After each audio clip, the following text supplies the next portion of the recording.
Shalom. Now on this page right here, and I have to give credit where credit is due.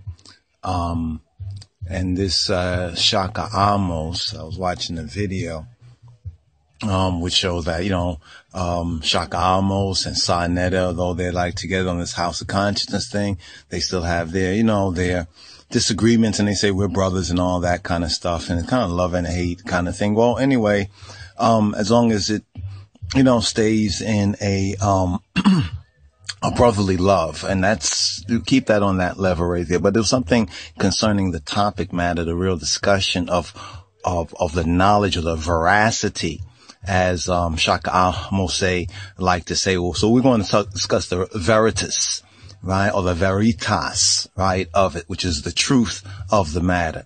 And in a kind of a little pre-presentation he gives, in I think it was a Google Play streaming or whatever, he's presenting a lot of so-called European Ashkenazi pseudo-Jewish scholarship, PhD scholarship, to really say that, well, they have PhDs, and a lot of the so-called street corner Israelites, black Hebrews and Hebrew Israelites don't have this sort of knowledge, so forth and so on. This is why he really has this, it's kind of interesting. Even if we say that the Shemot is a myth, on a certain level, we can even posit that Shaka Amos or Amos, he has this spirit of the Pharaoh of the Exodus. This is why I wanted to actually begin this one off and say, or ask the question, to pose the question: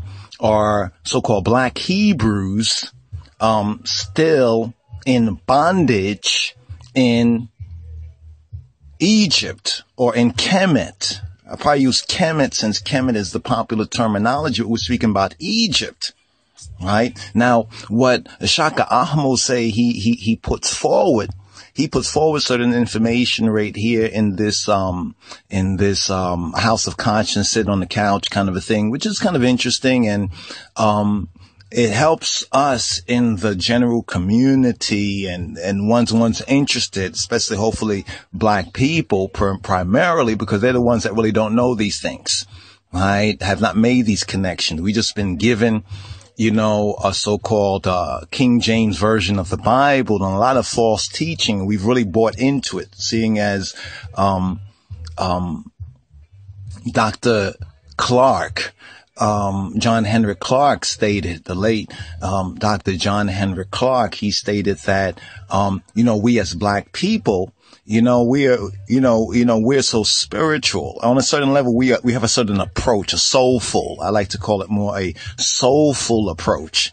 It's spiritual, yes, but it's, there's all kinds of spirits.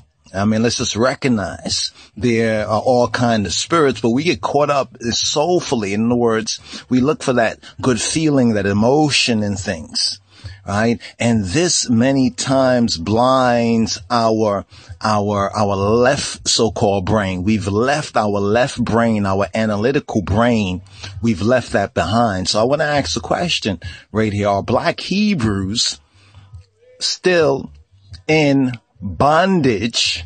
Because it's no slavery. You see, we've regurgitated, and a lot of the black Hebrews and Hebrew Israelites have been regurgitating a lot of Eurocentric, Anglo so-called pseudo-American ideas, right? Or Anglo-European ideas, which are all part of that, pseudo-white supremacy, right? Which breeds vis-a-vis black inferiority, right? So when we approach a lot of these different cultures, and to a degree also with Kemet, although it's a little different there because of all the evidence that you can find, right? That clearly to our beholding eyes, we see people like ourselves, so-called black peoples like ourselves on the, the bas relief, the monuments, in the papyrus, in the art and facts and the artifacts of ancient Mitzrayim. You see, from a Hebrew perspective, we're going to be real Hebrews. We're going to call it Mitzrayim.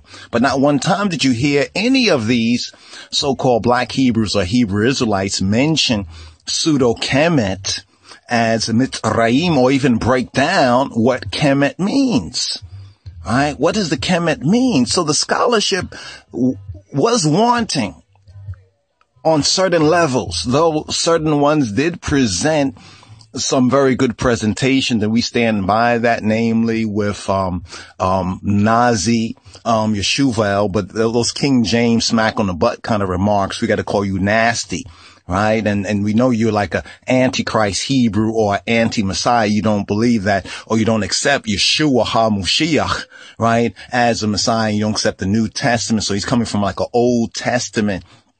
You know, they haven't crossed the river as it was the Jordan. They haven't crossed the Jordan just yet. But be that as it may, intellect and the intellectual, it has a place to serve, right? But the intellect must give way to the truly spiritual, right? To that which is truly spiritual, right? Of the Holy Spirit, right? The Ruach HaKodesh, the Ruach, right? Or the Ruach HaKodesh, right? Learn what that means. Now, where we want to go from here, let's go to what Shaka Amos had put forward, right? And before we go there, we want to show this right here, the so-called Jews of the Ethiopian race. And if we're going to point to scholarship, we can point to Tacitus, the Roman historian. But you say Ethiopia is a missing key, right, in so-called Bible history, right, as well as black history, as well as so-called world history. So when we're going to speak about, if we're going to speak about like prophecy, we're going to speak about the Bible, if we're going to speak about these things, and this is where, you know, this is where they failed, right? This is where those who are of something similar to us, who we know ourselves as Ethiopian Hebrews, right, according to Rabbi Wentworth Arthur Matthew, and that's coming from the royal order of the Ethiopian Hebrews. That's the half of the story. That's why we say, how come they don't really go into the history of the black Hebrews and the Hebrew Israelites in so-called North America? Because if they did go into this history, right, we are going to see such persons as these right here. How come you haven't heard about these brothers in our history? The prophet William Saunders Crowdy, Rabbi Wentworth Arthur Matthew, Reverend James Morris Webb, or Rabbi Josiah Arnold Josiah Ford, the Josiah, the Hebrew name. Right? How come we haven't heard about these brothers? And these brothers are going all the way to like the late, I think, 1800s with, Prophet William Saunders Crowdy.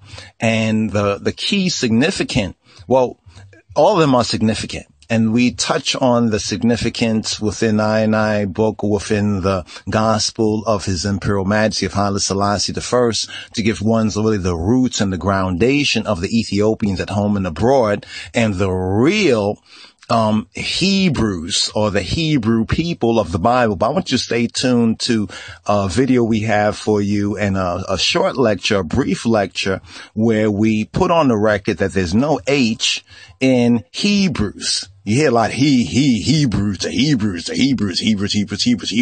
but not one of them really is getting to the roots. So before you can even get to the so-called Kemetic or Mitzrayim roots, right, and that mystery or the wisdom that Moses was learned in. Moses was learned in all the wisdom of the Egypts, and he was mighty in the word indeed. And this is where we get the whole Hebrew, right, or the 5 books.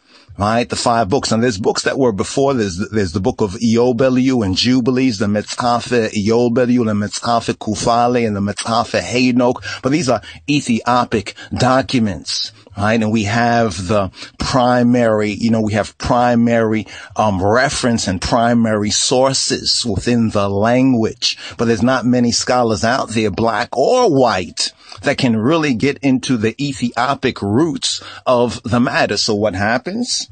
Well, they avoid the half of the story that is not told. And this is why Isaiah, right, why the prophet Isaiah so rightly speaks, right, to this people even in such a time. And this also kind of reinforces, the question, are black Hebrews, right, still in bondage. See, it was a bondage, not a slavery. I'm going to have to do that as a video in and of itself, right? As a short lecture, as a vlog in and of itself, or a VLEC, right? A video log, vlog. So we're going to maybe begin to call it a video lec, right? A video VLEC, right? A VLEC. You need to get this in a VLEC, right? That in the scriptures, if we're going to be true to the veritas or the emet or the illnet, right? We need to recognize there's a difference between what the lost people and sheeple talk about as slavery. Right? Especially for Negroes, what we went through over the past, us and our ancestors mainly over the past 400 plus years. There's a big difference between slavery and bondage.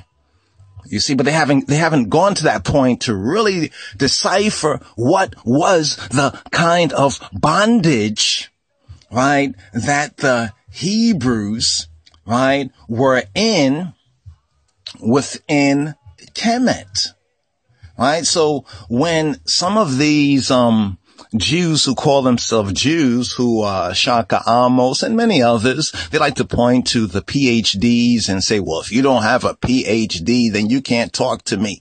Well, then you're just going to remain ignorant when the truth really comes out, or maybe you'll wait until the white folks say, hey, this is really good, or when they clone it. This is what they do. They clone a lot of our scholarship. They watch a lot of our videos. You might say, oh, Rastafari sabbatical, not a lot of people watch your videos or whatnot like that, and look at our videos about Kemet on trial or whatever, and we get thousands of hits, so forth and so on. It's not the quantity, right, of viewership. It's about the quality of viewership. Once again, proving our point. You're in a bondage. It's like when Adonai, Yeshua HaMoshiach, or who you call Jesus Christ, Yeshua, when he spoke to the Pharisees, when he spoke to a lot of y'all like black Hebrews and Hebrew Israelites, people who had the same zeal, but the lack of knowledge. And it's not just a knowledge about ancient Kemet. You'll say, oh, a knowledge about it. We don't supposed to know about those things. But you have really even ignorance about what you're supposed to know, right? And you exclude what you should include, right? And this is why we get to see the whole Kemet on mistrial. And this is why the word is so accurate when it says what it says, that they shall be afraid and ashamed, right? Afraid and ashamed. These are strong words in Isaiah 20:5, and they shall be afraid and ashamed. Let me show you this right here. Here we go right here. Here's where you see it right there. Isaiah 20:5. You can pause it if you want to read it, write it down, take a note of it, check it out, study it, do Schofield, not even Schofield, do a Strong's Concordance. You can get into all the words and we can go there. But right now, just a basic VLEC right here. Isaiah 20:5, and they shall be afraid and ashamed of Ethiopia, their expectation, and of Egypt, their glory. Now, what's interesting about this particular chapter right here, it speaks about a captivity and an enslavement, right, of Ethiopians, right, as well as Egyptians. See, this was some of the mixed multitude that came out. This is why we're discussing these issues now. We're looking for the Exodus. We're looking for the way out of this spiritual Egypt of the West. And Yahweh said, like as my servant Yeshayahu or Isaiah hath walked naked and barefoot 3 years for a sign and a wonder, upon where? Upon Lower Egypt, and upon what? Upper Ethiopia. So shall the king of Assyria lead away the Egyptians prisoners, and the Ethiopians captive, young and old, naked and barefoot, even with their buttocks, their asses uncovered. Their asses are exposed to the shame of Egypt, to the shame of Kemet. What does it say in the next line right there?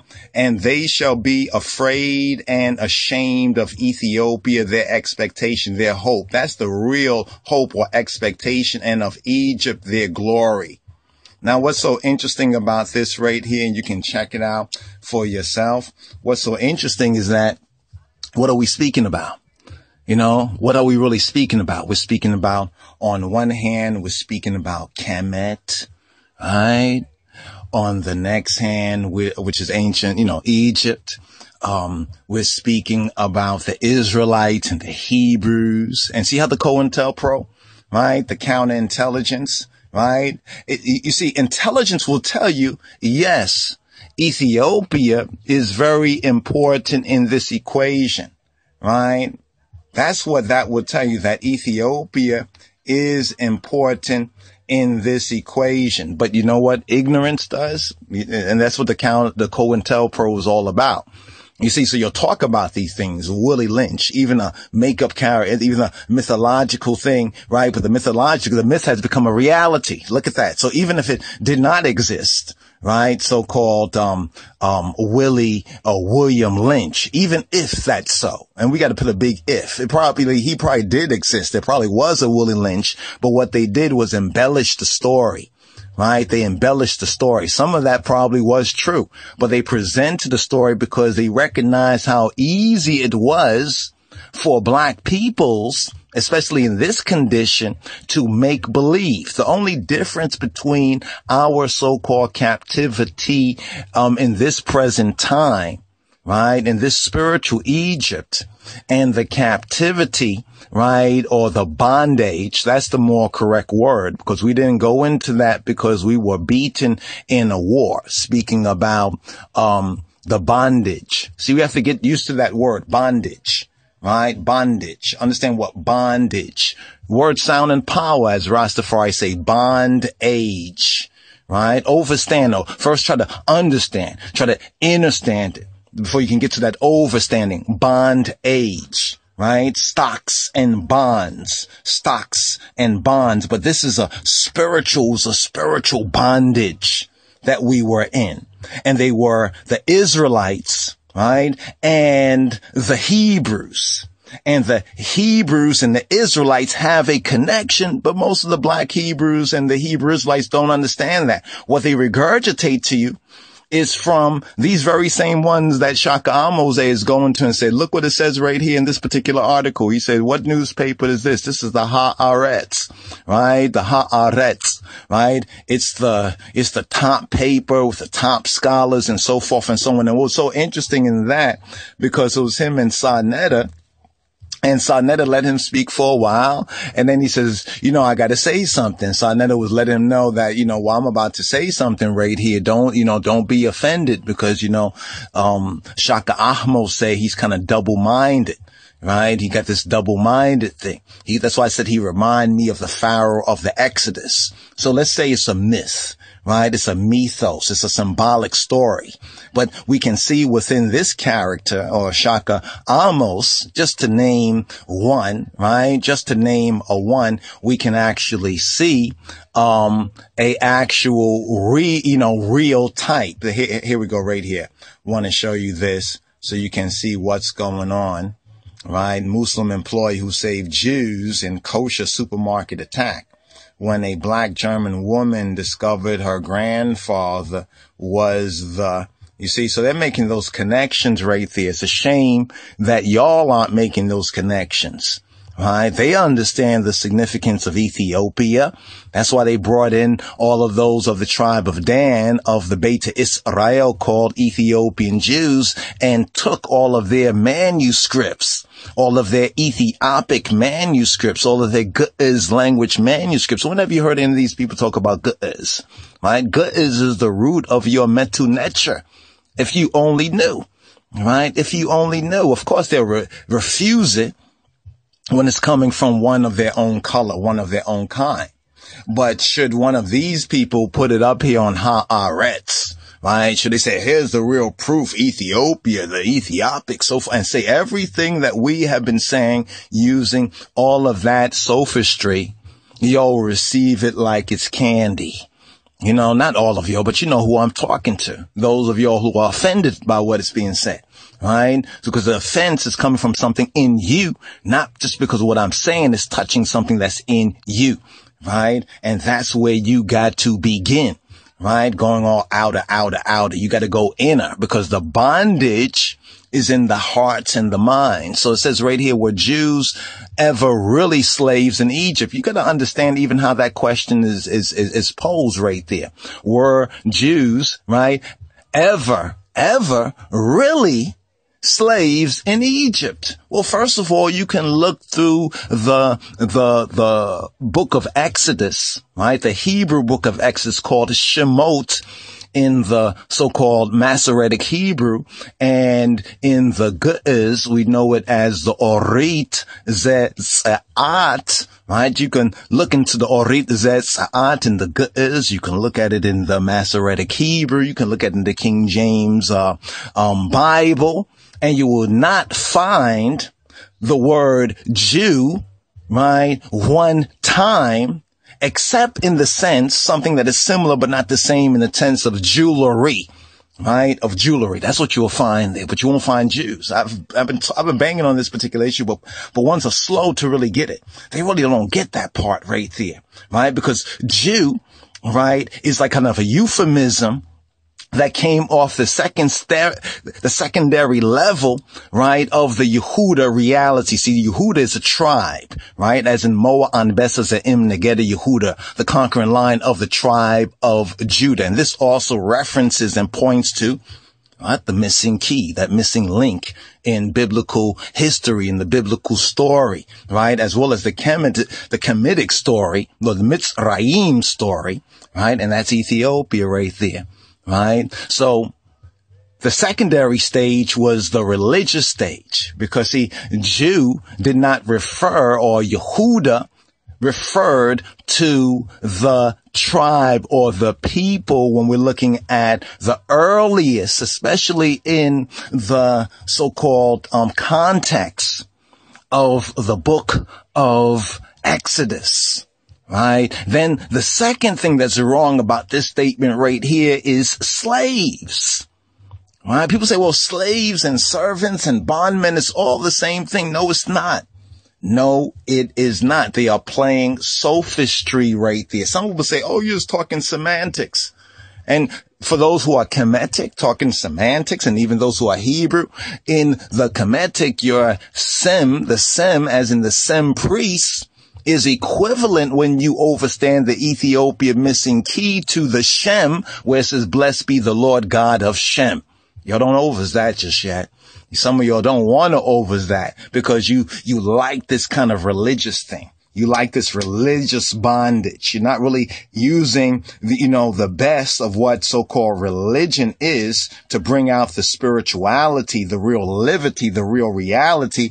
You prefer this bondage. You like the bondage, right? You like the bondage, right? It's like we say, you like to babble on about Babylon, to babble on about it, right? Instead of using those keys. The keys right there are right there in the scriptures. I mean, in what we call the Bible, but we have to get beyond the so-called King James Version, right? Because as Steel Pulse sung, I discovered a version that's not the King James Version, because out of Africa came the Garden of Eden. But they'll be afraid and ashamed of Ethiopia, another euphemism for Africa, their expectation, and of Egypt, their glory. Then there's comma there, right? Or is Passover a myth? See, most people don't even understand what the word myth really means. How much time do we have here? Do we have enough time right here to go into myth? I want to put it in this lek right here, right? So we're going to say, the black Hebrews, still in